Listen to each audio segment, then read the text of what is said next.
I don't know. I didn't know that Disney was going to be as aggressive as they were.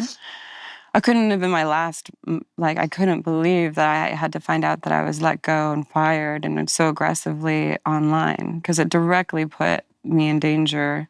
I mean, reporters flocked to my house, stalkers. I mean, I had to hire from my own money private security to sleep over to make sure that I was okay. I was like experiencing extreme paranoia. And that was here in Los Angeles? Yeah, that was in Hermosa Beach. And I just knew I couldn't stay here. Like, they'd always know where I am.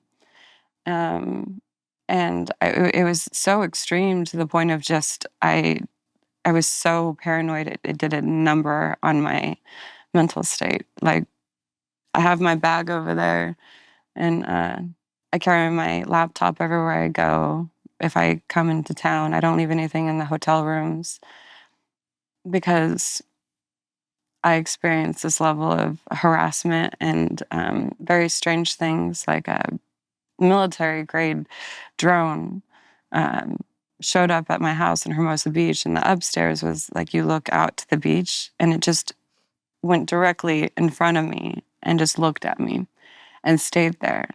And I was like, this is petrifying. And so then after... You know what it is?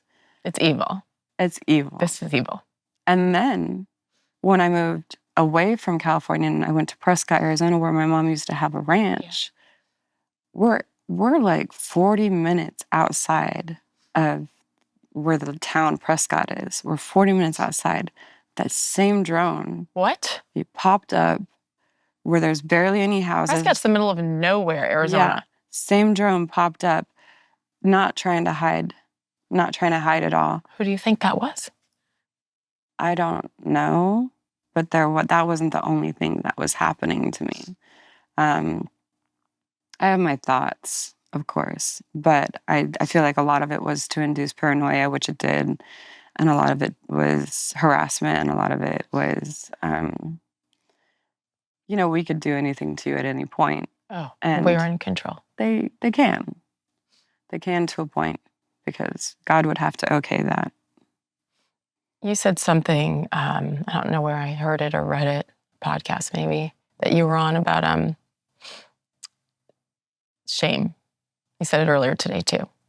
And I remember being in airports, even before I decided to file my lawsuit. I remember going into work after I got suspended. They keep saying, they like to say sidelined. I'm like, it was suspended. It was a paid suspension, but it was suspended when you punish someone and pull them off the air. And I was told how everybody at work that I worked with for all these years, you've offended them, you've hurt them with your words, you've hated them. So when I walked back in, eventually when they allowed me back in, it was like and I felt shame and I felt embarrassed. I felt like I'd let everyone down just by being true to me. Yeah. And I remember I wasn't able to make eye contact for a while, Yeah. Because I was so afraid that it would be venom coming back at me. And I was afraid that I had hurt or embarrassed people by asking questions. For me, it was by being true to who I am as a person with a white mom and a black dad, and being proud of all of me and not just half of me. Like, is that so bad? And it's like, no, I'm a racist because... Right.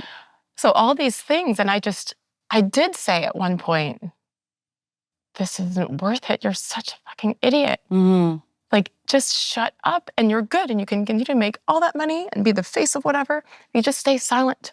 And they meaning the world, wants you to be afraid and to just go quiet. That's why they come after you. That's why they send drones. That's why they send threatening emails. And I just want to know for you, like during that time of shame, during that time when you, like me, were almost, the only time I was okay having a mask on was when I had been canceled, because I was like, screw these masks. Oh, follow the science, they don't work, but fine, I'll put 10 of them on. But for that one time, I was like, when I go to the grocery store, no one will recognize me. That's so insane that you just said that.